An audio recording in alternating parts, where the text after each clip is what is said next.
সূরা আল আরাফ। বিসমিল্লাহির রহমানির রহিম। রহমান রহিম আল্লাহ তাআলার নামে। আলিফ লাম মিম সাদ। হে নবী, এ মহাগ্রন্থ তোমার উপর নাজিল করা হয়েছে যেন তুমি এর দ্বারা কাফেরদের ভয় দেখাতে পারো।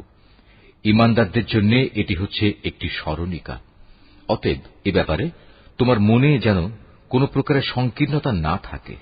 হে মানুষ, এ কিতাবে তোমাদের মালিকের কাছ থেকে তোমাদের কাছে যা কিছু পাঠানো হয়েছে তোমরা তার যথাযথ অনুসরণ করো এবং তা বাদ দিয়ে তোমরা অন্য কোন কর্তৃপক্ষের অনুসরণ করো না। তোমরা খুব কমই উপদেশ মেনে চলো। এমন কত জনপদ আমি ধ্বংস করে দিয়েছি, তাদের উপর আমার আযাব আসত যখন তারা রাতের বেলায় ঘুমিয়ে থাকত, কিংবা আযাব আসত মধ্যদিনে যখন তারা আহারের পর বিশ্রাম করত। আর এভাবে যখন তাদের উপর আমার আযাব নাজিল হতো তখন তাদের মুখে শুধু একটি কথাই থাকত যে অবশ্যই আমরা ছিলাম জালেম। যাদের কাছে নবী পাঠানো হয়েছিল অবশ্যই আমি তাদের জিজ্ঞেস করব। একইভাবে রসুলদেরও আমি প্রশ্ন করব মানুষরা তাদের সাথে কি আচরণ করেছে।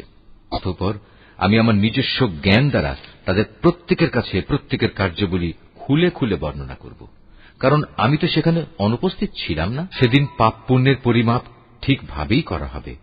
সেদিন যাদের নেকি ওজনের পাল্লায় ভারী হবে তারাই সফল হবে, আর যাদের পাল্লা সেদিন হালকা হবে তারা হচ্ছে এমন সব লোক যারা নিজেরাই নিজেদের ক্ষতি সাধন করেছে, কারণ এরা দুনিয়ার জীবনে আমার আয়াতসমূহ নিয়ে বাড়াবাড়ি করত।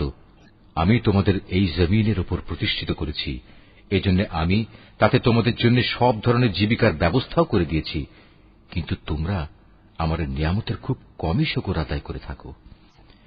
আমি তোমাদের বানিয়েছি, অতঃপর আমি তোমাদের বিভিন্ন আকার অবয়ব দান করেছি। অতএব আমি ফেরেশতাদের বলেছি সম্মানের নিদর্শন হিসেবে তোমরা আদমকে সাজদা করো। তখন আমার আদেশে সবাই আদমকে সাজদা করল, একমাত্র ইবলিস ছাড়া। সে কিছুতেই সাজদাকারীদের মধ্যে শামিল হল না। আল্লাহ তাআলা বললেন, হে ইবলিস, আমি যখন নিজেই তোমাকে সাজদা করার আদেশ দিলাম তখন কোন জিনিস তোমাকে সাজদা করা থেকে বিরত রাখল? ইবলিস বলল, আমি কেন তাকে সিজদা করব? আমি তো তার চেয়ে উত্তম, কারণ তুমি আমাকে বানিয়েছ আগুন থেকে আর তাকে বানিয়েছ মাটি থেকে। আল্লাহ তাআলা বললেন, তুমি এক্ষুনি এখান থেকে নেমে যাও।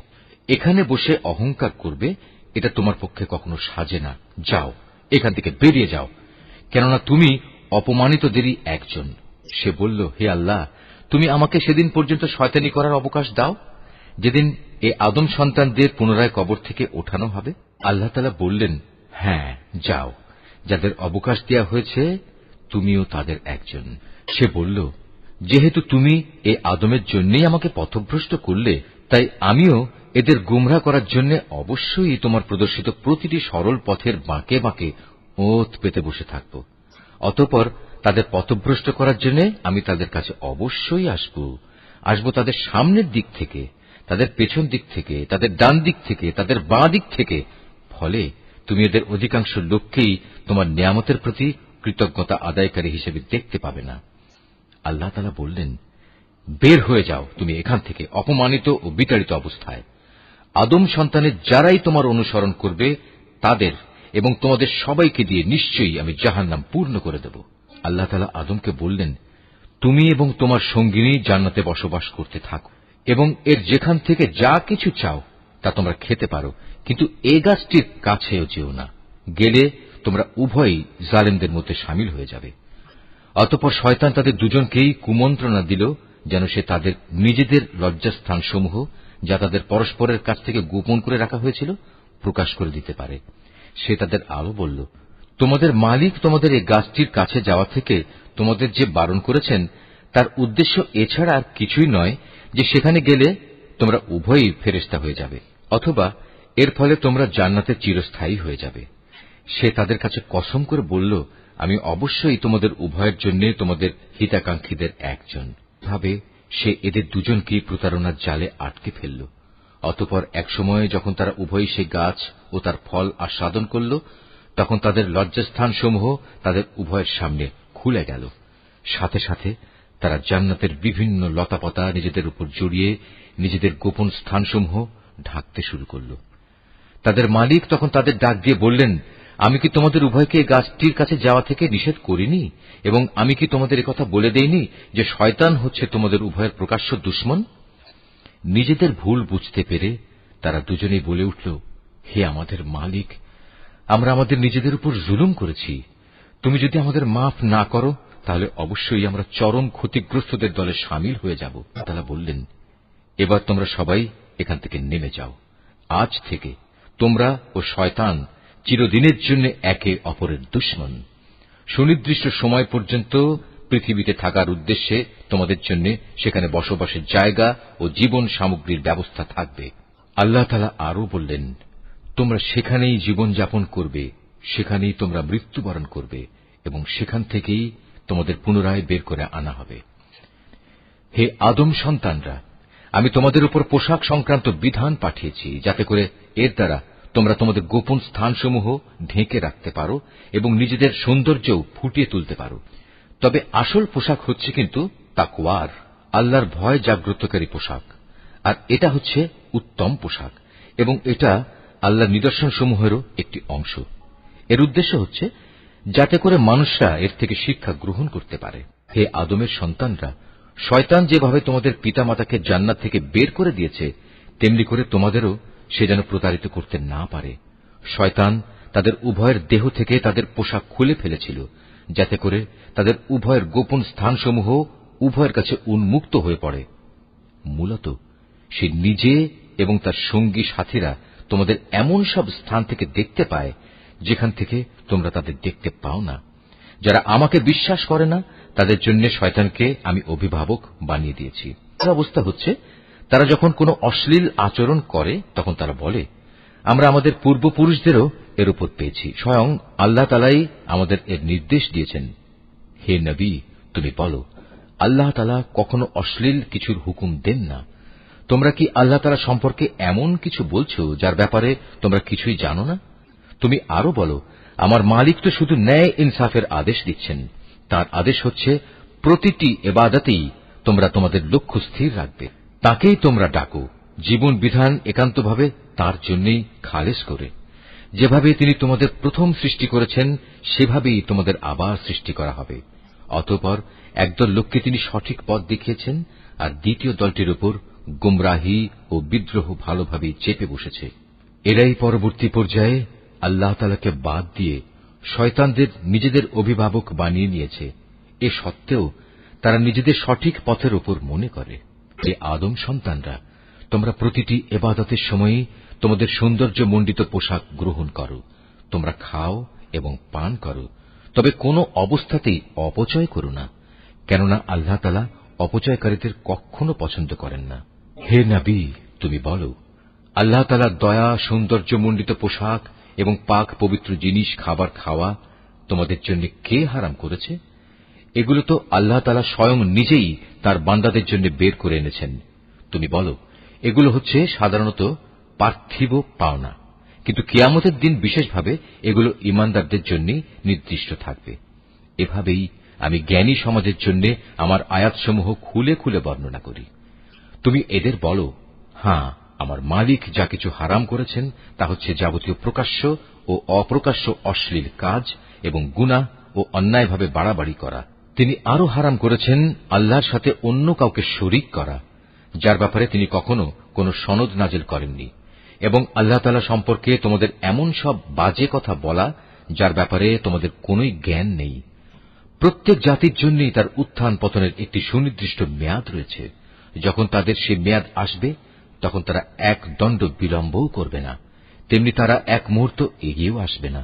হে আদম সন্তানরা, শুরুতেই আমি তোমাদের বলেছিলাম, যখনই তোমাদের কাছে তোমাদের মধ্যে থেকে এমন কোন রসুল আসবে যারা তোমাদের কাছে আমার আয়াত পড়ে শোনাবে, তখন যারা সে অনুযায়ী আমাকে ভয় করবে এবং নিজেদের সংশোধন করে নেবে তাদের কোনোই ভয় থাকবে না, তারা কখনো দুশ্চিন্তাগ্রস্তও হবে না। আর যারা আমার আয়াতসমূহকে মিথ্যা প্রতিপন্ন করবে এবং বড়াই করে এ সত্য থেকে মুখ ফিরিয়ে নেবে, তারাই হবে জাহান্নামের অধিবাসী। সেখানে তারা চিরদিন অবস্থান করবে। যে ব্যক্তি আল্লাহ তাআলা সম্পর্কে মিথ্যা রচনা করে কিংবা তার আয়াতকে মিথ্যা সাব্যস্ত করে, তার চাইতে বড় জালেম আর কে? এরা হচ্ছে সেসব ব্যক্তি যারা কেতাবে বর্ণিত দুর্ভোগের তাদের নিজেদের অংশ পেতে থাকবে। এমনি ভাবে তাদের মৃত্যুর সময় তাদের কাছে আমার ফেরেশতারা যখন এসে হাজির হবে, তখন ফেরেশতারা বলবে, বলো, তারা এখন কোথায় যাদের তোমরা আল্লাহ তাআলার বদলে ডাকতে? তারা বলবে, আজ তারা আমাদের ছেড়ে সরে গেছে। তারা সেদিন সবাই নিজেদের বিরুদ্ধে সাক্ষ্য দিবে, তারা সত্যি কাফির ছিল। আল্লাহ তাআলা বলবেন, তোমাদের আগে যেসব মানুষের দল, জিনের দল গত হয়ে গেছে, তাদের সাথে তোমরাও আজ সবাই জাহান্নামের আগুনে ঢুকে পড়ো। এমনি করে যখন এক একটি জনগোষ্ঠী জাহান্নামে দাখিল হতে থাকবে, তখন তারা তাদের আদর্শগত ভাই বোনদের উপর লানত দিতে থাকবে। এভাবে লানত দিতে দিতে যখন সবাই সেখানে গিয়ে একত্র হবে, তখন তাদের শেষের দলটি পূর্ববর্তী দলের ব্যাপারে বলবে, হে আমাদের মালিক, এরাই হচ্ছে সেসব লোক যারা আমাদের গোমরা করেছিল। তুমি এদের জাহান্নামের শাস্তি দ্বিগুণ করে দাও।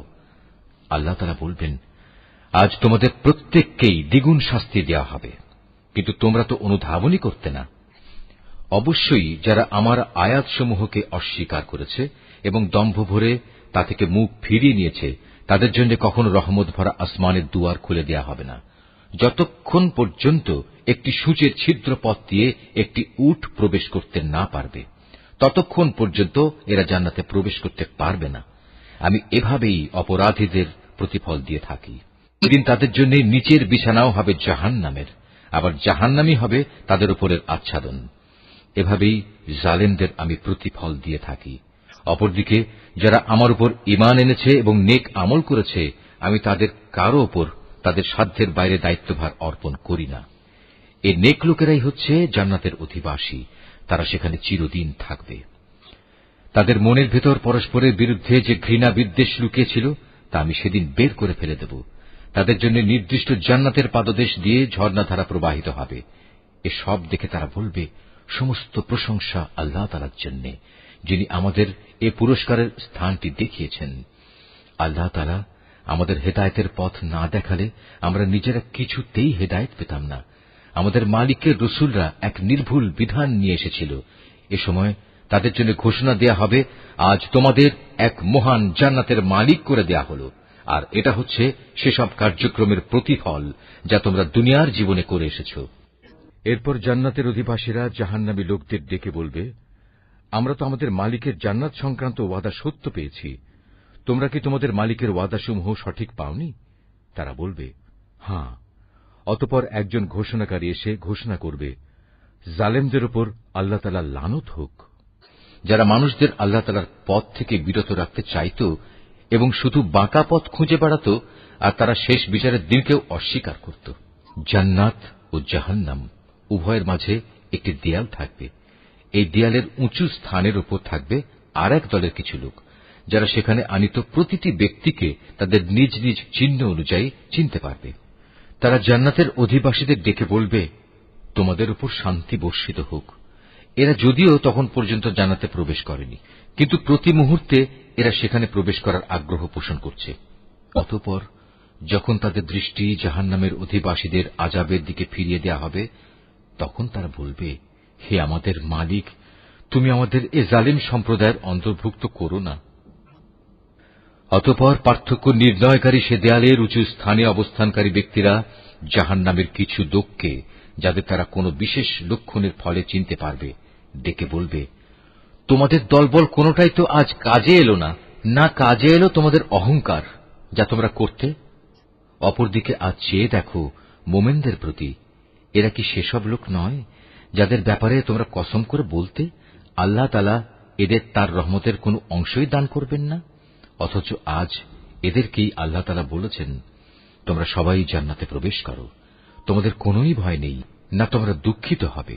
এবার জাহান্নামের অধিবাসীরা জান্নাতের লোকদের ডেকে বলবে, আমাদের উপর সামান্য কিছু পানি অন্তত ঢেলে দাও, অথবা আল্লাহ তাআলা তোমাদের যে খাবার দান করেছেন তার কিয়দংশ আমাদের দাও। তারা বলবে, আল্লাহ তাআলা আজ এ দুটি জিনিস কাফেরদের জন্য হারাম করেছেন।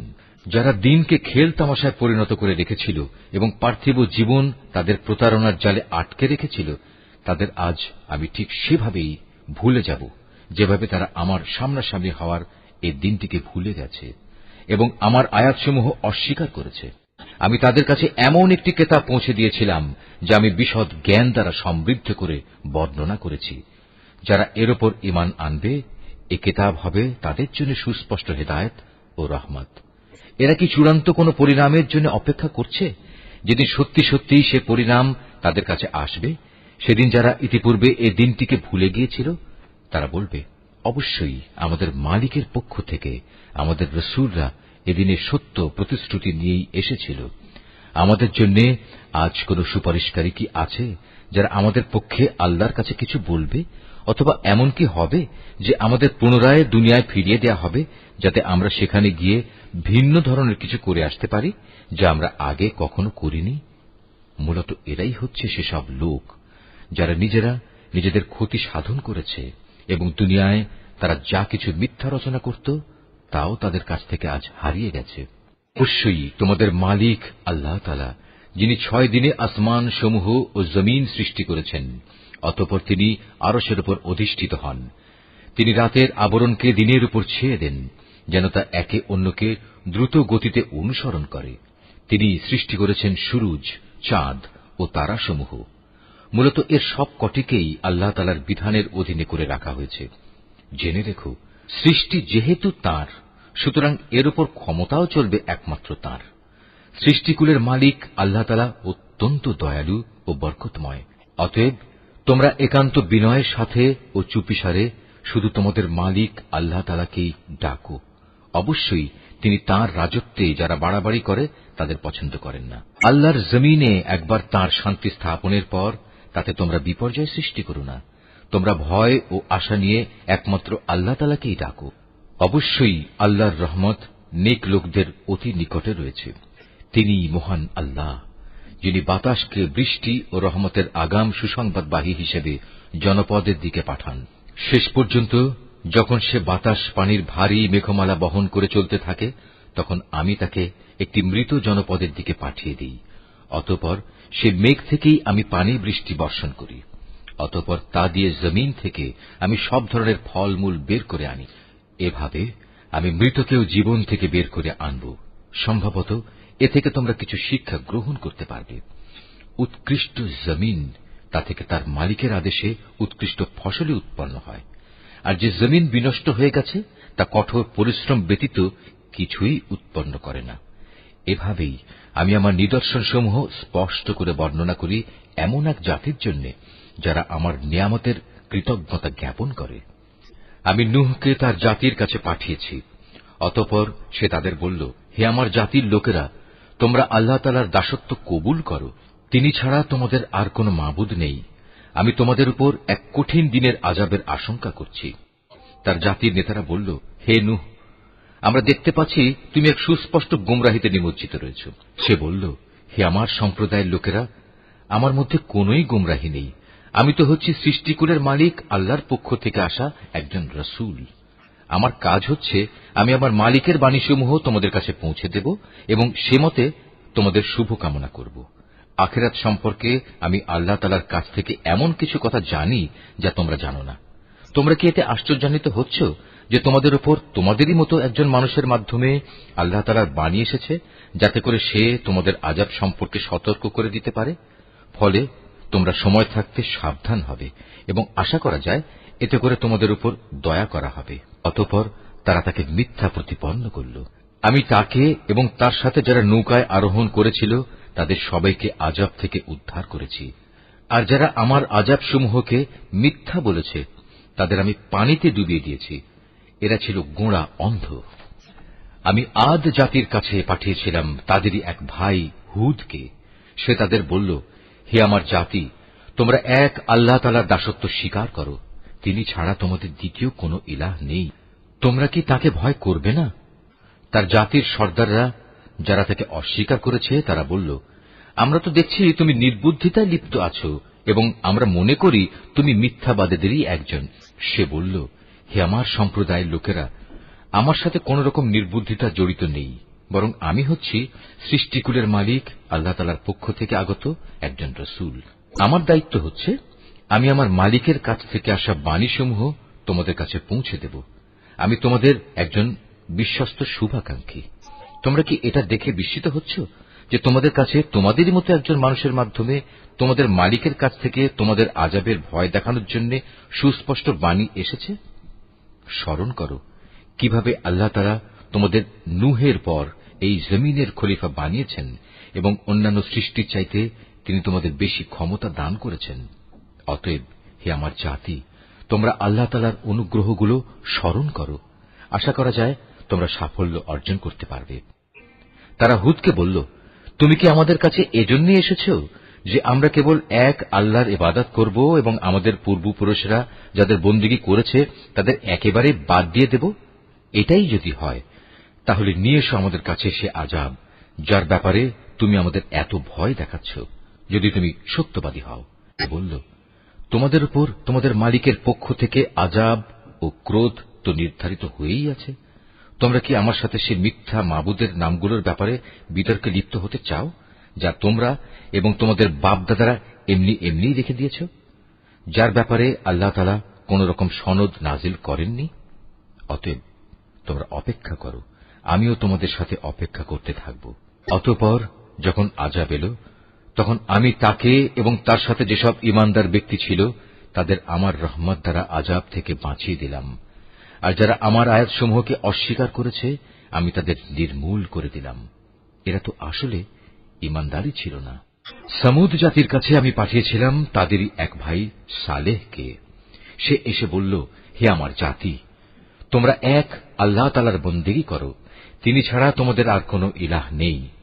তোমাদের কাছে তোমাদের মালিকের কাছ থেকে সুস্পষ্ট প্রমাণ এসে হাজির হয়েছে, আর তোমাদের জন্য এ হচ্ছে আল্লাহর উষ্ট্রি। একে তোমরা ছেড়ে দাও যেন তা আল্লাহ তাআলার জমিনে বিচরণ করে খেতে পারে। তোমরা তাকে কোনো খারাপ মতলবে স্পর্শ করো না, তাহলে আল্লাহর পক্ষ থেকে কঠোর আযাব এসে তোমাদের পাকড়াও করবে। স্মরণ করো যখন আল্লাহ তাআলা আদ জাতির পর তোমাদের দুনিয়ার খলিফা বানিয়েছিলেন এবং আল্লাহ তাআলার জমিনে তিনি তোমাদের প্রতিষ্ঠা দান করেছেন, যার ফলে তোমরা এর সমতল ভূমি থেকে মাটি নিয়ে তা দিয়ে প্রাসাদ বানাচ্ছ, আর পাহাড়ের গা কেটে কেটে নিজেদের ঘরবাড়ি তৈরি করতে পারছ।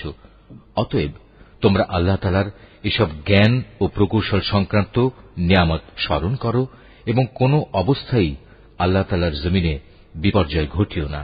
তার জাতির সেসব নেতৃস্থানীয় লোক যারা নিজেদের গৌরবের বড়াই করে বেড়াত, অপেক্ষাকৃত দুর্বল শ্রেণীর লোকদের যারা তাদের মধ্যে থেকে তার উপর ঈমান এনেছে, বলল, তোমরা কি সত্যি জানো সালেহ আল্লাহ তাআলার পাঠানো একজন রাসূল? তারা বলল, হ্যাঁ, তার উপর যে বাণী পাঠানো হয়েছে আমরা তা বিশ্বাস করি। অতঃপর সে অহংকারী লোকেরা বলল, তোমরা যা কিছুতে বিশ্বাস করো আমরা তা অস্বীকার করি।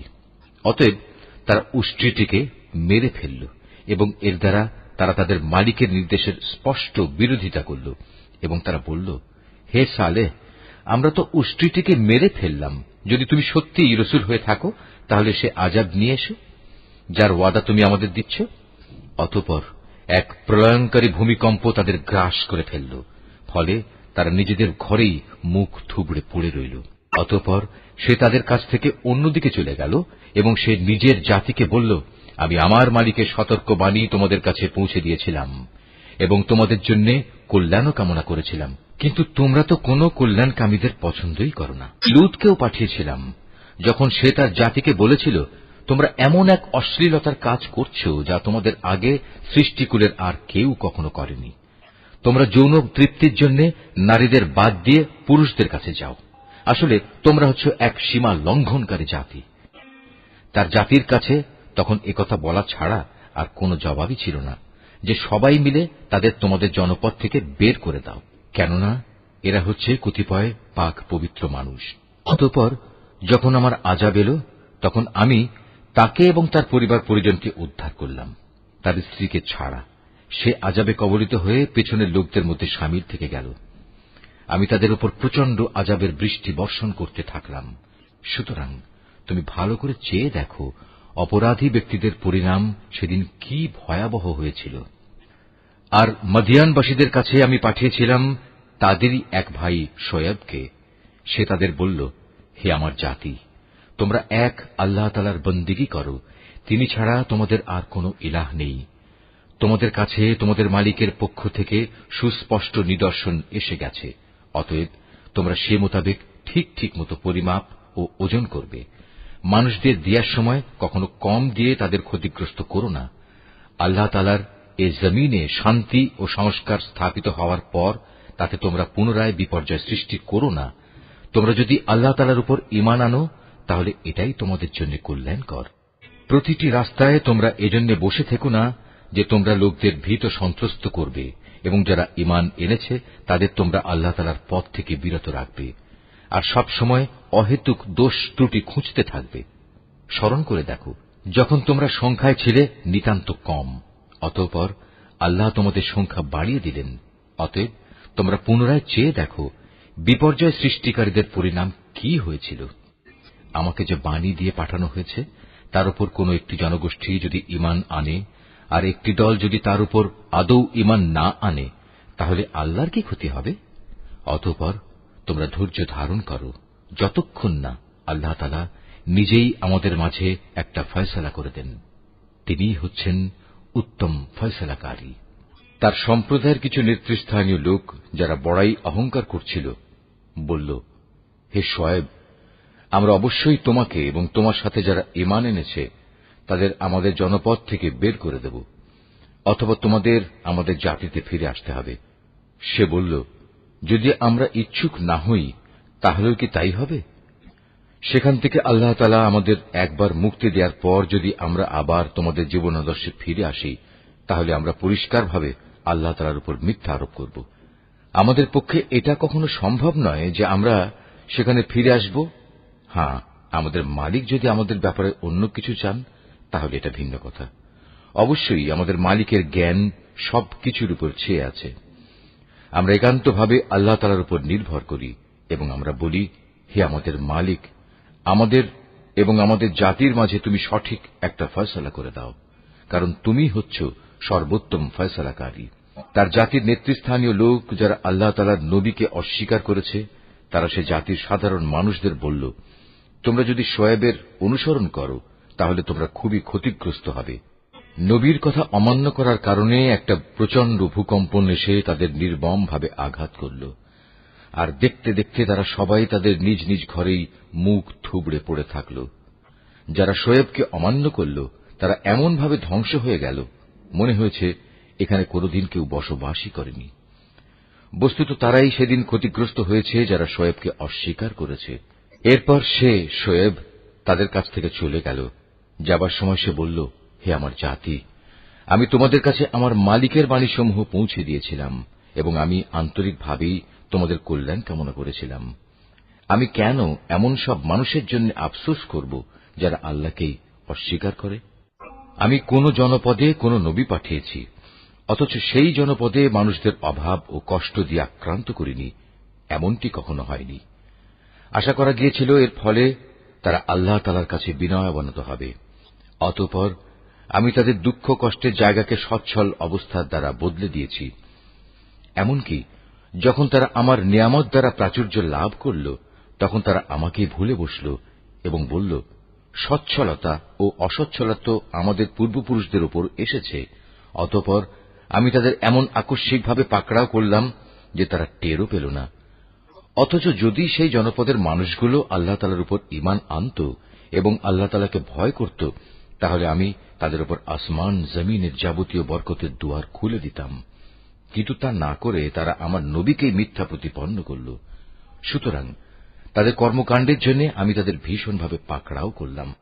এ লোকালয়ের মানুষগুলো কি এতই নির্ভয় হয়ে গেছে, তারা মনে করে নিয়েছে আমার আযাব নিঝুম রাতে তাদের কাছে আসবে না, যখন তারা গভীর ঘুমে বিভোর হয়ে থাকবে?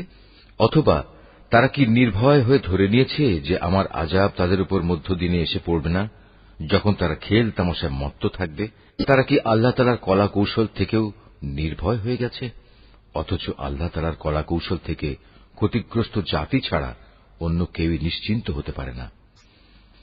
আগের লোকদের চলে যাওয়ার পর তাদের জায়গায় যারা পরে দুনিয়ার উত্তরাধিকারী হয়েছে, তাদের কি এই বিষয়টি কখনো হেদায়েতের পথ দেখায় না যে আমি ইচ্ছা করলে যে কোনো সময়ই তাদের অপরাধের জন্য তাদের পাকড়াও করতে পারি এবং এমনভাবে তাদের দিলের উপর মোহর মেরে দিতে পারি যে তারা সত্যের ডাক শুনতেই পাবে না।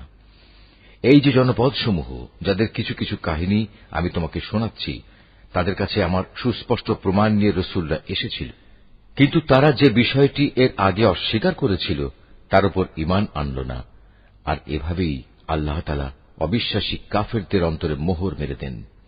আমি এদের বেশি সংখ্যক মানুষকেই আমার সাথে সম্পাদিত প্রতিশ্রুতি পালনকারী হিসেবে পাইনি, বরং এদের অধিকাংশকেই আমি বড় বড় অপরাধে অপরাধী পেয়েছি।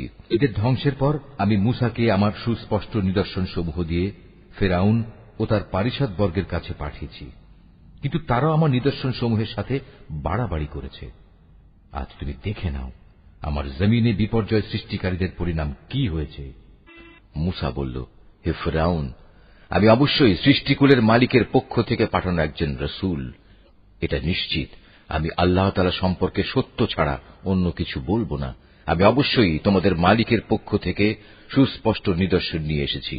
অতএব তুমি বনী ইসরায়েলদের মুক্তি দিয়ে আমার সাথে যেতে দাও।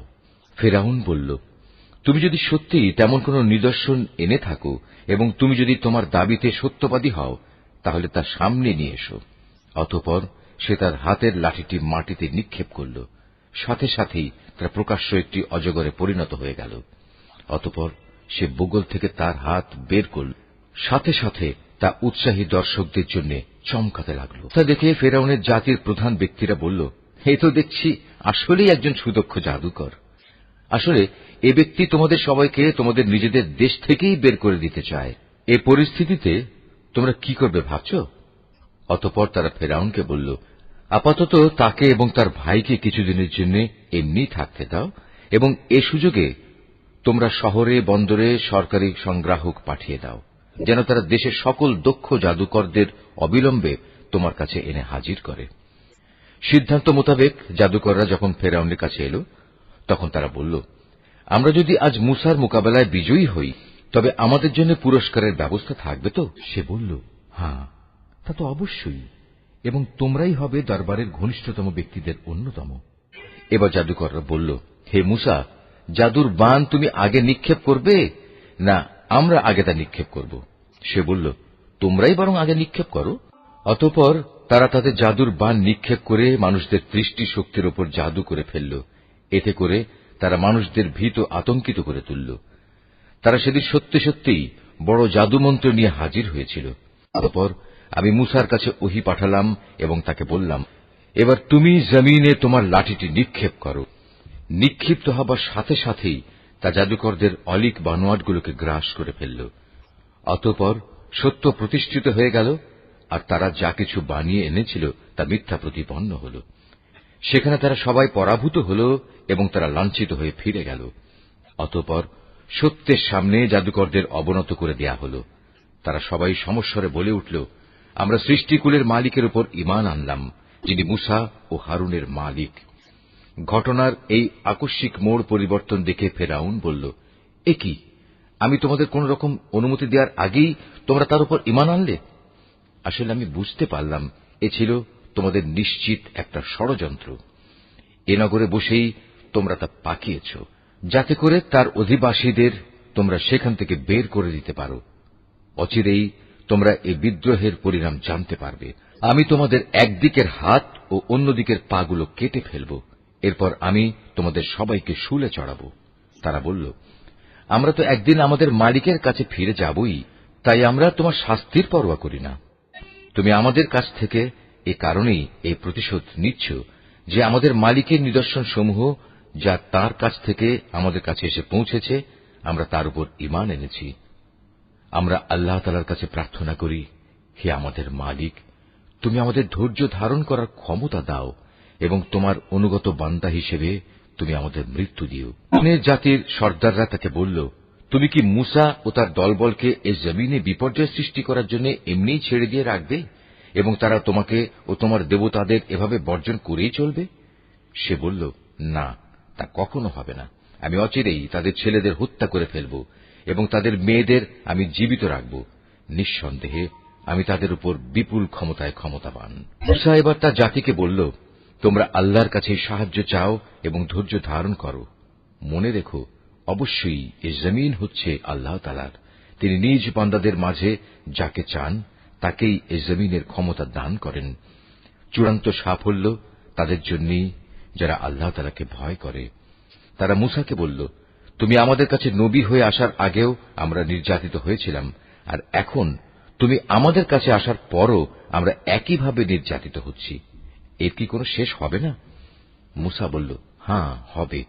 খুব তাড়াতাড়ি সম্ভবত তোমাদের মালিক তোমাদের শত্রুকে ধ্বংস করে দেবেন এবং এই দুনিয়ায় তিনি তোমাদের তার স্থলাভিষিক্ত করবেন। অতঃপর আল্লাহ তাআলা দেখবেন তোমরা কি করো। ক্রমাগত বেশ কয়েক বছর ধরে আমি ফেরাউনের লোকজনদের দুর্ভিক্ষ ও ফসলের স্বল্পতা দিয়ে আক্রান্ত করে রেখেছিলাম। সম্ভবত তারা কিছুটা হলেও বুঝতে পারবে। যখন তাদের উপর ভালো সময় আসত, তখন তারা বলত, এ তো ছিল আমাদের নিজেদেরই পাওনা। আবার যখন দুঃসময় তাদের পেয়ে বসত, তখন নিজেদের দুর্ভাগ্যের ভার তারা মূসা এবং তার সঙ্গী সাথীদের ওপরই আরোপ করত। হ্যাঁ, তাদের দুর্ভাগ্যের যাবতীয় বিষয় তো আল্লাহ তাআলার হাতেই রয়েছে, কিন্তু তাদের অধিকাংশ লোকই এ সম্পর্কে অবহিত নয়। তারা মূসাকে আরো বলল, আমাদের উপর জাদুর প্রভাব বিস্তার করার জন্য তুমি যত নিদর্শনই নিয়ে আসো না কেন, আমরা কখনো তোমার উপর ঈমান আনব না। এই ধৃষ্টতার জন্য অতঃপর আমি তাদের উপর ঝড় তুফান দিলাম, পঙ্গপাল পাঠালাম, উকুন ছড়ালাম, ব্যাঙ ছেড়ে দিলাম ও রক্তপাতজনিত বিপর্যয় নাজিল করলাম। এর সব কয়টি তাদের কাছে এসেছিল আমার এক একটা সুস্পষ্ট নিদর্শন হিসেবে, কিন্তু এ সত্ত্বেও তারা অহংকার বড়াই করতেই থাকল। আসলেই তারা ছিল একটি অপরাধী জাতি। যখনই তাদের উপর কোনো বিপর্যয় আসত, তখন তারা বলত, হে মূসা, তোমার প্রতি প্রদত্ত তোমার মালিকের প্রতিশ্রুতি মতো তুমি আমাদের জন্য তোমার মালিকের কাছে দোয়া করো। যদি এবারের মতো আমাদের উপর থেকে এ বিপদ দূর করে দাও, তাহলে অবশ্যই আমরা তোমার উপর ঈমান আনব এবং বনী ইসরায়েলদেরও তোমার সাথে যেতে দেব।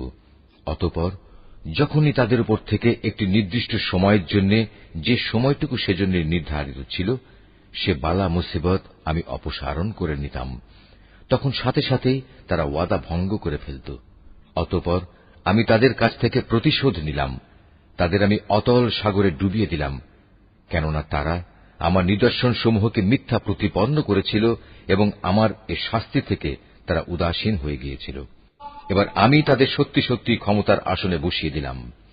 এতদিন যাদের দুর্বল করে রাখা হয়েছিল, তাদের আমি এ রাজ্যের পূর্ব পশ্চিম সহ সব কয়টি প্রান্তের অধিকারী বানিয়ে দিলাম, যাতে আমি আমার প্রভূত কল্যাণ ছড়িয়ে দিয়েছি। এভাবেই বনী ইসরায়েলের উপর প্রদত্ত তোমার মালিকের প্রতিশ্রুতির সেই কল্যাণ বাণী সত্যে পরিণত হল, কেননা তারা ধৈর্য ধারণ করেছিল। ফেরাউন ও তার জাতির যাবতীয় শিল্পকর্ম ও উঁচু প্রাসাদ যা তারা নির্মাণ করেছিল, আমি সবকিছুই ধ্বংস করে দিলাম। ফেরাউনকে ডুবিয়ে দিয়ে আমি বনী ইসরায়েলদের সমুদ্র পার করে দিয়েছি। অতঃপর সমুদ্রের এপারে তারা এমন একটি জাতির কাছে এসে পৌঁছল, যারা সব সময় তাদের মূর্তিকে পূজা দেওয়ার জন্য বসে থাকত। এদের দেখে বনী ইসরায়েলের লোকেরা বলল, হে মূসা, তুমি আমাদের জন্য এ ধরনের একটি দেবতা বানিয়ে দাও, যেমন এদের দেবতা রয়েছে। একথা শুনে সে তাদের বলল, তোমরা হচ্ছ আসলেই এক মূর্খ জাতি। এ লোকেরা যেসব কাজে লিপ্ত রয়েছে তা একদিন ধ্বংস করে দেয়া হবে এবং এরা যা করছে তাও সম্পূর্ণ বাতিল বলে গণ্য হবে। মূসা আরো বলল, আমি কি তোমাদের জন্য আল্লাহ তাআলাকে বাদ দিয়ে অন্য একজন মাবুদ তালাশ করতে যাব? অথচ এই আল্লাহ তাআলাই তোমাদের দুনিয়ার সবকিছুর উপর শ্রেষ্ঠত্ব প্রদান করেছেন। তাছাড়া তোমাদের সে সময়ের কথা স্মরণ করা উচিত, যখন আমি তোমাদের ফেরাউনের লোকজনদের কাছ থেকে মুক্ত করেছিলাম। তারা তোমাদের মর্মান্তিক শাস্তি দিত, তারা তোমাদের পুত্র সন্তানদের হত্যা করত, আর তোমাদের মেয়েদের তারা জীবিত ছেড়ে দিত। এতে তোমাদের জন্য তোমাদের পরওয়ারদিগারের পক্ষ থেকে এক মহা পরীক্ষা নিহিত ছিল। মূসাকে আমার কাছে ডাকার জন্য আমি 30টি রাত নির্ধারণ করে দিয়েছিলাম, পরে তাতে আরো 10 মিলিয়ে তাকে পূর্ণ করেছি। এভাবেই তার জন্য তার মালিকের নির্ধারিত সময় 40 রাতের মেয়াদ পূর্ণ হয়ে গেল। যাত্রার প্রাক্কালে মূসা তার ভাই হারুনকে বলল, আমার অবর্তমানে আমার লোকদের মাঝে তুমি আমার প্রতিনিধিত্ব করবে, তাদের প্রয়োজনীয় সংশোধনও করবে, কখনো বিশৃঙ্খলা সৃষ্টিকারীদের কথা মতো চলবে না। যখন মূসা আমার সাক্ষাতের জন্য নির্ধারিত স্থানে এসে পৌঁছল এবং তার মালিক তার সাথে কথা বললেন, তখন সে বলল, হে আমার মালিক, আমাকে তোমার কুদরত দেখাও, আমি তোমাকে দেখব। তিনি বললেন, না, তুমি কখনো আমাকে দেখতে পাবে না, তুমি বরং অনতি দূরের পাহাড়টির দিকে তাকিয়ে দেখো, যদি আমার নূর দেখার পর পাহাড়টি স্বস্থানে স্থির হয়ে দাঁড়িয়ে থাকতে পারে, তাহলে তুমি অবশ্যই সেখানে আমায় দেখতে পাবে। অতঃপর যখন তার মালিক পাহাড়ের উপর স্বীয় জ্যোতি নিক্ষেপ করলেন, তখন তা পাহাড়কে চূর্ণ বিচূর্ণ করে দিল। সাথে সাথেই মূসা বেহুশ হয়ে গেল। পরে যখন সে সংজ্ঞা ফিরে পেল, তখন সে বলল, মহাপবিত্রতা তোমার, হে আল্লাহ, আমি তোমার কাছে তওবা করছি, আর তোমার উপর ঈমান আনায়নকারীদের মধ্যে আমি হতে চাই প্রথম। আল্লাহ তাআলা বললেন, হে মূসা, আমি মানুষের মাঝ থেকে তোমাকে আমার নবুয়ত ও আমার সাথে বাক্যালাপের মর্যাদা দিয়ে বাছাই করে নিয়েছি। অতএব আমি তোমাকে হেদায়েতের যা কিছু বাণী দিয়েছি তা নিষ্ঠার সাথে গ্রহণ করো, এবং এজন্য তুমি আমার কৃতজ্ঞতা আদায় করো। এই ফলকের মধ্যে আমি তার জন্য সর্ববিষয়ের উপদেশমালা ও সবকিছুর বিস্তারিত বিবরণ লিখে দিলাম। অতএব একে শক্ত করে আঁকড়ে ধরো, এবং তোমার জাতির লোকদের বলো, তারা যেন এর উৎকৃষ্ট অংশ গ্রহণ করে। অচিরেই আমি তোমাদের সেসব ধ্বংসপ্রাপ্ত বিদ্রোহীদের আস্তানা দেখাব। অচিরেই আমি সেসব মানুষদের দৃষ্টি আমার এসব নিদর্শন থেকে ভিন্ন দিকে ফিরিয়ে দেব, যারা পৃথিবীতে অন্যায়ভাবে বাহাদুরি করে বেড়ায়। আসলে এ লোকেরা যদি অতীত ধ্বংসাবশেষের সব কয়টি চিহ্ন দেখতে পায়, তবু তারা তার উপর ঈমান আনবে না। যদি তারা সঠিক পথ দেখতেও পায়, তবু তারা পথকে পথ বলে গ্রহণ করবে না। যদি এর কোথাও কোনো বাঁকা পথ তারা দেখতে পায়, তাহলে তাকেই অনুসরণযোগ্য পথ হিসেবে গ্রহণ করবে। এটা এ কারণে যে তারা আমার আয়াতসমূহকে মিথ্যা সাব্যস্ত করেছে, আর এই আযাব থেকেও তারা ছিল উদাসীন। যারা আমার আয়াতসমূহ ও পরকালে আমার সামনাসামনি হওয়ার বিষয়কে অস্বীকার করবে, তাদের সব কার্যকলাপই বিনষ্ট হয়ে যাবে, আর তারা এই দুনিয়ায় যা কিছু করবে তাদের তেমনি প্রতিফল দেয়া হবে। মূসার জাতির লোকেরা তার তুর পর্বতে গমনের পর নিজেদের অলংকার দিয়ে একটি গোবাছুর বানিয়ে দিল। তা ছিল জীবনবিহীন একটি দেহ, যার আওয়াজ ছিল শুধু গরুর হাম্বা রব। এ লোকেরা কি দেখতে পায় না যে সে দেহটি তাদের সাথে কোনো কথা বলে না, না সেটি তাদের কোনো পথের দিশা দেয়? কিন্তু এ সত্ত্বেও তারা সেটিকে মাবুদ বলে গ্রহণ করল। তারা ছিল আসলেই জালেম।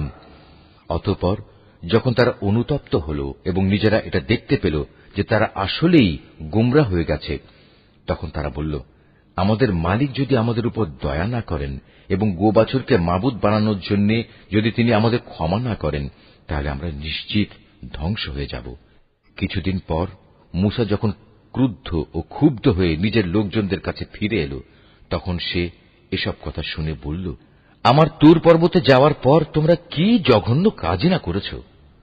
তোমরা কি তোমাদের মালিকের কাছ থেকে কোনো পরিষ্কার আদেশ আসার আগেই তোমাদের মালিকের আদেশের ব্যাপারে তাড়াহুড়া শুরু করলে? রাগে ক্ষোভে সে ফলকগুলো ফেলে দিল এবং তার ভাইয়ের মাথার চুল ধরে তাকে নিজের দিকে টেনে আনল। মূসাকে লক্ষ্য করে সে বলল, হে আমার মায়ের ছেলে সহোদর ভাই, এ জাতির লোকগুলো আমাকে দুর্বল করে দিতে চেয়েছিল। তারা এক পর্যায়ে আমাকে তো মেরেই ফেলতে চেয়েছিল। তুমি আমার সাথে এমন কোন আচরণ করো না যা শত্রুদের আনন্দিত করে, আর তুমি আমাকে কখনো জালেম সম্প্রদায়ের অন্তর্ভুক্ত করো না। সে মূসা বলল, হে আমার মালিক, আমাকে ও আমার ভাইকে তুমি মাফ করে দাও, এবং তুমি আমাদের তোমার রহমতের মধ্যে দাখিল করে নাও। তুমি সবচেয়ে বড় দয়াবান। আল্লাহ তাআলা মূসাকে বললেন, হ্যাঁ, যেসব লোক গরুর বাছুরকে মাবুদ বানিয়েছে, অচিরেই তাদের উপর তাদের মালিকের পক্ষ থেকে গজব আসবে, আর দুনিয়ার জীবনেও তাদের উপর আসবে অপমান এবং লাঞ্ছনা। আল্লাহ তাআলার নামে মিথ্যা কথা রটনাকারীদের আমি এভাবেই শাস্তি দিয়ে থাকি। যেসব লোক অন্যায় কাজ করেছে, এরপর তারা তওবা করেছে এবং যথাযথ ঈমান এনেছে, নিশ্চয়ই এ যথার্থ তওবার পর তোমার মালিক ক্ষমাশীল ও পরম দয়ালু হিসেবে তাদের সাথে আচরণ করবেন। পরে যখন মূসার ক্রোধ কিছুটা প্রশমিত হল, তখন সে তাওরাতের ফলকগুলো তুলে নিল। তার পাতায় হেদায়েত ও রহমত সম্বলিত কথাবার্তা লিখিত ছিল এমন সব লোকের জন্য যারা তাদের মালিককে ভয় করে। মূসা তার সম্প্রদায়ের মধ্যে থেকে এবার ৭০ জন লোককে আমার প্রতিশ্রুতির সময়ে সমবেত হওয়ার জন্য বাছাই করে নিল। তখন এক প্রচন্ড ভূকম্পন এসে তাদের আক্রমণ করল। মূসা বলল, হে আমার মালিক, তুমি চাইলে তাদের সবাইকে ও আমাকে আগেই ধ্বংস করে দিতে পারতে, আজ আমাদের মধ্যেকার কয়েকটি নির্বোধ মানুষ যে আচরণ করেছে তার জন্য তুমি কি আমাদের সবাইকে ধ্বংস করে দেবে? অথচ এ ব্যাপারটা তোমার একটা পরীক্ষা ছাড়া আর কিছুই নয়। এ পরীক্ষা দিয়ে যাকে চাও তাকে তুমি বিপদগামী করো, আবার যাকে চাও তাকে সঠিক পথও তো দেখাও। তুমি হচ্ছে আমাদের অভিভাবক, অতএব তুমি আমাদের ক্ষমা করে দাও, আমাদের উপর তুমি দয়া করো, কেননা তুমি হচ্ছে সর্বশ্রেষ্ঠ ক্ষমার আধার। তুমি আমাদের জন্য ইহকাল ও পরকালের কল্যাণ লিখে দাও। হেদায়েতের জন্য আমরা তোমার দিকেই প্রত্যাবর্তন করছি। আল্লাহ তাআলা বললেন, হ্যাঁ, আমার শাস্তি আমি যাকে ইচ্ছা তাকেই দেই, আর আমার দয়া তো আসমান জমিনের সব কয়টি জিনিসকেই পরিবেষ্টন করে রেখেছে। আমি অবশ্যই তা লিখে দেব এমন লোকদের জন্য যারা আল্লাহ তাআলাকে ভয় করে, যারা যাকাত আদায় করে, সর্বোপরি যারা আমার আয়াতসমূহের উপর ঈমান আনে, যারা এই বার্তাবাহক নিরক্ষর রসুলের অনুসরণ করে চলে, যার উল্লেখ তাদের কিতাব তাওরাত ও ইনজিলেও তারা দেখতে পায়। যে নবী তাদের ভালো কাজের আদেশ দেয়, মন্দ কাজ থেকে বিরত রাখে, যে তাদের জন্য যাবতীয় পাক জিনিসকে হালাল ও নাপাক জিনিসসমূহকে তাদের উপর হারাম ঘোষণা করে, তাদের ঘাড় থেকে মানুষের গোলামির যে বোঝা ছিল তা সে নামিয়ে দেয়, এবং মানুষের চাপানো যেসব বন্ধন তাদের গলার উপর ঝুলানো ছিল তা সে খুলে ফেলে। অতএব যারা তাঁর উপর ঈমান আনে, যারা তাকে সাহায্য সহযোগিতা করে, সর্বোপরি তার সাথে কোরআনের যে আলো পাঠানো হয়েছে তার অনুসরণ করে, তারাই হচ্ছে সফল কাম। কিংবা একথা যেন না বলো যে আল্লাহর সাথে শিরক তো আমাদের বাপদাদারা আগে করেছে, আর আমরা তো ছিলাম তাদের পরবর্তী বংশধর। বাতিলপন্থীদের কার্যক্রমের জন্য কি তুমি আমাদের ধ্বংস করবে? এভাবেই আমি অতীতের দৃষ্টান্তসমূহ তাদের কাছে খোলাখুলি বর্ণনা করি, এ আশায় যে এরা সোজা পথে ফিরে আসবে। হে মুহাম্মদ, তুমি তাদের কাছে এমন একটি মানুষের কাহিনী পড়ে শোনাও যার কাছে আমি নবীর মাধ্যমে আমার আয়াতসমূহ নাযিল করেছিলাম, কিন্তু সে পরে আমার আয়াত থেকে বিচ্যুত হয়ে পড়ে। অতঃপর শয়তান তার পিছু নেয় এবং সে সম্পূর্ণ গোমরাহ লোকদের দলভুক্ত হয়ে পড়ে। অথচ আমি চাইলে তাকে এই আয়াতসমূহ দ্বারা উচ্চ মর্যাদা দান করতে পারতাম, কিন্তু সে তো ঊর্ধ্বমুখী আসমানের বদলে নিম্নমুখী জমিনের প্রতি আসক্ত হয়ে পড়ে এবং পার্থিব কামনা বাসনার অনুসরণ করে। অতঃপর তার উদাহরণ হচ্ছে কুকুরের উদাহরণের মতো। যদি তুমি তাকে দৌড়াতে থাকো, তবু সে জিহ্বা বের করে হাঁপাতে থাকে, আবার তোমরা সেটিকে ছেড়ে দিলেও জিহ্বা ঝুলিয়ে হাঁপাতে থাকে। এ হচ্ছে তাদের দৃষ্টান্ত যারা আমার আয়াতসমূহ অস্বীকার করে। এ কাহিনীগুলো তাদের তুমি পড়ে শোনাও, হয়তোবা তারা চিন্তা গবেষণা করবে। যে সম্প্রদায়ের লোকেরা আমার নিদর্শনসমূহ মিথ্যা সাব্যস্ত করে, তারা নিজেরাই নিজেদের উপর জুলুম করে আসছে। তাদের উদাহরণ কতই না নিকৃষ্ট। আল্লাহ তাআলা যাকে পথ দেখান সে সঠিক পথ প্রাপ্ত হবে, আবার যাকে তিনি গোমরাহ করেন তারা হয়ে পড়ে ভীষণ ক্ষতিগ্রস্ত। বস্তুত বহু সংখ্যক মানুষ ও জিন আছে যাদের আমি জাহান্নামের জন্য পয়দা করেছি। তাদের কাছে যদিও বোঝার মতো দিল আছে, কিন্তু তা দিয়ে তারা চিন্তা করে না। তাদের কাছে দেখার মতো চোখ থাকলেও তারা তা দিয়ে সত্য দেখে না। আবার তাদের কাছে শোনার মতো কান আছে, কিন্তু তারা সে কান দিয়ে সত্য কথা শোনে না। আসলে এরা হচ্ছে জন্তু জানোয়ারের মতো, এবং কোন কোন ক্ষেত্রে তাদের চাইতেও এরা বেশি বিভ্রান্ত। এসব লোকেরা দারুণ উদাসীন। আল্লাহ তাআলার জন্যই যাবতীয় সুন্দর নামসমূহ নিবেদিত রয়েছে। অতএব তোমরা সেসব ভালো নামেই তাকে ডাকো এবং সেসব লোকের কথা ছেড়ে দাও যারা তার নামে বিকৃতি ঘটায়। যা কিছু তারা দুনিয়া জীবনে করে এসেছে, অচিরেই তার যথাযথ ফল তারা পাবে। আমি যাদের সৃষ্টি করেছি সে মানুষ ও জিনদের মাঝে আবার এমন একটি দল আছে যারা মানুষকে সঠিক পথের দিকে ডাকে এবং সে মতে নিজেরাও নিজেদের জীবনে ইনসাফ কায়েম করে। যারা আমার আয়াতসমূহকে মিথ্যা প্রতিপন্ন করে, ক্রমে ক্রমে আমি তাদের এমন ভাবে ধ্বংসের দিকে ঠেলে নিয়ে যাব তারা তা টেরও পাবে না। আমি তাদের বিদ্রোহের জন্য অবকাশ দিয়ে রাখব এবং এ ব্যাপারে আমার কৌশল অত্যন্ত শক্ত। তারা কি কখনো চিন্তা করে দেখে না যে তাদের সাথী মুহাম্মদ কোনো পাগল নয়, সে তো হচ্ছে আযাবের একজন সুস্পষ্ট সতর্ককারী মাত্র। হে মুহাম্মদ, তুমি বলো, হে মানুষ, আমি তোমাদের সবার কাছে আল্লাহ তাআলার রসুল হিসেবে এসেছি। আল্লাহ তাআলা আকাশমণ্ডল ও পৃথিবীর সার্বভৌমত্বের একচ্ছত্র মালিক। তিনি ছাড়া আর কোনো মাবুদ নেই তিনি জীবন দান করেন, তিনি মৃত্যু ঘটান। অতএব তোমরা সেই মহান আল্লাহ তাআলার উপর ঈমান আনো। তাঁর বার্তাবাহক নিরক্ষর রসুলের উপরও তোমরা ঈমান আনো, যে রসুল নিজেও আল্লাহ তাআলা ও তাঁর বাণীতে বিশ্বাস করে এবং তোমরা তাকে অনুসরণ করো। আশা করা যায় তোমরা সঠিক পথের সন্ধান পাবে। মুসার জাতির মধ্যে এমন ধরনের কিছু লোকও আছে যারা অন্যদের সত্যের পথ দেখায় এবং নিজেরাও অনুরূপ ইনসাফ করে। আমি তাদের 12টি গোত্রে ভাগ করে তাদের স্বতন্ত্র দলে পরিণত করে দিয়েছি। মুসার সম্প্রদায়ের লোকেরা যখন তার কাছে পানি চাইল, তখন আমি মুসার প্রতি ওহী পাঠালাম, তুমি তোমার হাতের লাঠি দ্বারা পাথরে আঘাত করো। অতঃপর তা থেকে 12টি ঝর্ণাধারা উদ্ভূত হল। প্রত্যেক দল তাদের নিজেদের পানি পান করার স্থান চিনে নিল। আমি তাদের উপর মেঘের ছায়াও বিস্তার করে দিলাম। তাদের কাছে মান ও সালওয়া নামক এক উৎকৃষ্ট খাবার পাঠালাম। তাদের আমি এও বললাম, তোমাদের আমি যেসব পবিত্র জিনিস দান করেছি তা তোমরা খাও। আমার কৃতজ্ঞতা আদায় না করে তারা আমার উপর কোনো জুলুম করেনি, বরং তারা নিজেরাই নিজেদের উপর জুলুম করেছে। সে সময়ের কথাও স্মরণ করো যখন তাদের বলা হয়েছিল, তোমরা এই জনপদে গিয়ে বসবাস করো এবং সেখান থেকে যা কিছু চাও তোমরা আহার করো এবং বলো, হে মালিক, আমরা তোমার কাছে ক্ষমা চাই। আর যখনই সেই জনপদের দ্বার পথ দিয়ে ভেতরে প্রবেশ করবে, তখন সাজদাবনত অবস্থায় প্রবেশ করবে। আমি তোমাদের গুনাহসমূহ মাফ করে দেব। আমি উত্তম লোকদের সব সময়ই কিছু অতিরিক্ত দান করি। কিন্তু তাদের মধ্যে যারা জালিম ছিল, তারা তাদের যা করতে বলা হয়েছিল তা সম্পূর্ণ বদলে দিয়ে ভিন্ন কথা বলল। তাই আমিও তাদের এ জুলুমের শাস্তি হিসেবে তাদের উপর আসমান থেকে আযাব পাঠালাম। তাদের কাছ থেকে সেই জনপদের কথা জিজ্ঞেস করো যা ছিল সাগরের পাড়ে অবস্থিত, যখন সেখানকার মানুষরা শনিবারে আল্লাহ তাআলার বেঁধে দেয়া সীমা লঙ্ঘন করত। আসলে শনিবারেই সাগরের মাছগুলো তাদের কাছে উঁচু হয়ে পানির উপরিভাগে ভেসে আসত এবং শনিবার ছাড়া অন্য কোনো দিন তা আসত না। বস্তুত তাদের অবাধ্যতার কারণেই আমি তাদের অনুরূপ পরীক্ষা নিচ্ছিলাম।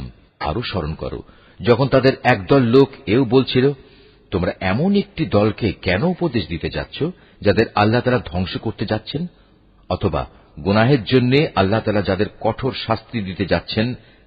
তারা বলল, এটা হচ্ছে তোমাদের মালিকের দরবারে নিজেদের একটা ওজর পেশ করা যে আমরা উপদেশ দিয়েছি এবং হতে পারে তারা এর ফলে সাবধান হবে। অতঃপর যা তাদের বারবার স্মরণ করানো হচ্ছিল তা তারা সম্পূর্ণ ভুলে গেল। তখন আমি সে দল থেকে এমন লোকদের উদ্ধার করলাম যারা নিজেরা গুনাহের কাজ থেকে বেঁচে থাকত, আর কঠিন শাস্তি দিয়ে পাকড়াও করলাম তাদের যারা জুলুম করেছে। তাদের নিজেদের গুনার জন্য আমি তাদের আযাব দিয়েছিলাম। তাদের যেসব ঘৃণিত কাজ থেকে নিষেধ করা হয়েছিল, যখন তারা তা ধৃষ্টতার সাথে করে যাচ্ছিল, তখন আমি তাদের বললাম, এবার তোমরা সবাই লাঞ্ছিত বানর হয়ে যাও। স্মরণ করো যখন তোমার মালিক ইহুদীদের উদ্দেশ্যে ঘোষণা দিলেন, তিনি কিয়ামত পর্যন্ত এ জাতির উপর এমন লোকদের শক্তিধর করে পাঠাতে থাকবেন যারা তাদের নিকৃষ্ট ধরনের শাস্তি দিতে থাকবে। একথা নিশ্চিত, তোমার মালিক যেমন সত্য শাস্তি দান করেন, তেমনি তিনি ক্ষমাশীল ও পরম দয়ালু। আমি তাদের দলে দলে বিভক্ত করে জমিনে ছড়িয়ে দিয়েছি। তাদের মধ্যে কিছু নেককার মানুষ ছিল, আবার তাদের কিছু ছিল এর চাইতে ভিন্ন ধরনের। ভালো মন্দ উভয় অবস্থার সম্মুখীন করে আমি তাদের পরীক্ষা নিয়েছি এ আশায় যে হয়তো তারা কখনো হেদায়েতের পথে প্রত্যাবর্তন করবে। কিন্তু তাদের অযোগ্য উত্তরসূরিরা একের পর এক এই জমিনে তুচ্ছ উত্তরাধিকারী হল। তারা স্বাভাবিকভাবে আল্লাহ তাআলার কিতাবেরও উত্তরাধিকারী হয়ে পড়ে। তারা এ দুনিয়ার ধন সম্পদ করায়ত্ত করে নেয়। অপরদিকে মূর্খের মতো বলতে থাকে, আমাদের শেষ বিচারের দিন মাফ করে দেয়া হবে। কিন্তু অর্জিত সম্পদের অনুরূপ সম্পদ যদি তাদের কাছে এসে পড়ে, তারা সাথে সাথেই তা হস্তগত করে নেয়। অথচ তাদের কাছ থেকে আল্লাহ তাআলার কিতাবের এ প্রতিশ্রুতি কি নেওয়া হয়নি যে তারা আল্লাহ তাআলা সম্বন্ধে সত্য ছাড়া কিছু বলবে না? আল্লাহ তাআলা সেই কিতাবে যা আছে তা তো তারা নিজেরা বহুবার অধ্যয়নও করেছে। আর পরকালীন আবাস, যারা আল্লাহকে ভয় করে তাদের জন্য তো তাই হচ্ছে উত্তম নিবাস। তোমরা কি এই বিষয়টি অনুধাবন করো না? অপরদিকে যারা আল্লাহর কিতাবকে কঠোরভাবে আঁকড়ে ধরে এবং নামাজ প্রতিষ্ঠা করে, তারা যেন জেনে রাখে, আমি কখনো সংশোধনকারীদের বিনিময় নষ্ট করি না। কারণ আমি তাদের মাথার উপর পাহাড়কে উঁচু করে রেখেছিলাম, মনে হচ্ছিল তা যেন একটি ছায়া। তারা তো ধরেই নিয়েছিল তা বুঝি এখনই তাদের উপর পড়ে যাবে। আমি তাদের বললাম, তোমাদের আমি হেদায়েত সম্বলিত যে কেতাব দিয়েছি তা কঠোরভাবে আঁকড়ে ধরো এবং তাতে যা কিছু আছে তা বারবার স্মরণ করো। এর ফলে আশা করা যায় তোমরা বেঁচে থাকতে পারবে। তোমরা স্মরণ করো যখন তোমাদের মালিক আদম সন্তানের পৃষ্ঠদেশ থেকে তাদের পরবর্তী সন্তান সন্ততিদের বের করে এনেছেন এবং তাদের নিজেদের ওপর এ মর্মে আনুগত্যের স্বীকারোক্তি আদায় করেছেন যে আমি কি তোমাদের মালিক নই? তারা সবাই বলল, হ্যাঁ, নিশ্চয়ই, আমরা সাক্ষ্য দিলাম। এর উদ্দেশ্য ছিল যেন কিয়ামতের দিন তোমরা একথা বলতে না পারো, আমরা তো এ বিষয়ে অনবহিত ছিলাম। তারা কি আসমান সমূহ ও পৃথিবীর সার্বভৌমত্বের বিষয়টির দিকে কখনো তাকিয়ে দেখে না এবং তাকিয়ে দেখে না আল্লাহ তাআলা এখানে যা কিছু সৃষ্টি করেছেন তার প্রতি এবং এর প্রতিও তাদের অবস্থানের মেয়াদও হয়তো নিকটবর্তী হয়ে এসেছে? এরপর আর কোন কথা আছে যা বললে এরা ঈমান আনবে? আর তারা যাকে পথহারা করে দেন তাকে পথে আনার আর দ্বিতীয় কেউ নেই। আল্লাহ তাআলা তো তাদের সবাইকেই তাদের অবাধ্যতায় উদ্ভ্রান্তের মতো ঘুরে বেড়ানোর জন্য ছেড়ে দেন। তারা তোমার কাছে কিয়ামত সম্পর্কে জিজ্ঞেস করে, এ দিনটি কখন সংঘটিত হবে? তুমি তাদের বলো, এ জ্ঞান তো আমার মালিকের কাছেই রয়েছে, এর সময় আসার আগে তিনি তা প্রকাশ করবেন না। আকাশমণ্ডল ও জমিনের জন্য সেদিন তা হবে একটি ভয়াবহ ঘটনা। এটি তোমাদের উপর পতিত হবে একান্ত আকস্মিকভাবেই। তারা প্রশ্নটি এমনভাবে জিজ্ঞেস করে যে মনে হয় তুমি বুঝি বিষয়টি সম্পর্কে সবকিছু জানো। তাদের বলো, কিয়ামতের জ্ঞান তো একমাত্র আল্লাহ তাআলার কাছেই রয়েছে, কিন্তু অধিকাংশ মানুষই এ সত্যটুকু জানে না। তুমি আরো বলো, আমার নিজের ভালো মন্দর মালিকও তো আমি নই, তবে আল্লাহ তাআলা যা চান তাই হয়। যদি আমি অজানা বিষয় সম্পর্কে জানতাম তাহলে আমি নিজের জন্য সে জ্ঞানের জোরে অনেক ফায়দাই হাসিল করে নিতে পারতাম এবং এ কারণে কোনো অকল্যাণই আমাকে স্পর্শ করতে পারত না। আমি তো শুধু একজন নবী, জাহান্নামে সতর্ককারী ও জান্নাতের সুসংবাদবাহী মাত্র, শুধু সে জাতির জন্য যারা আমার উপর ঈমান আনে।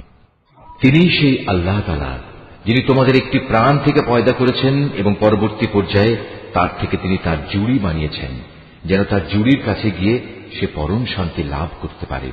অতঃপর যখন পুরুষ সাথীটি তার মহিলা সাথীটিকে দৈহিক প্রয়োজনের জন্য ঢেকে দিল, তখন মহিলা সাথীটি এক লঘু গর্ভ ধারণ করল এবং প্রথম দিকে সে এ নিয়েই চলাফেরা করল। পরে যখন সে গর্ভের কারণে ওজনে ভারী হয়ে এলো, তখন তারা পুরুষ মহিলা উভয়ই তাদের মালিককে ডেকে বলল, হে আল্লাহ তাআলা, যদি তুমি আমাদের একটি সুস্থ ও পূর্ণাঙ্গ সন্তান দান করো তাহলে আমরা অবশ্যই তোমার কৃতজ্ঞতা আদায় করব।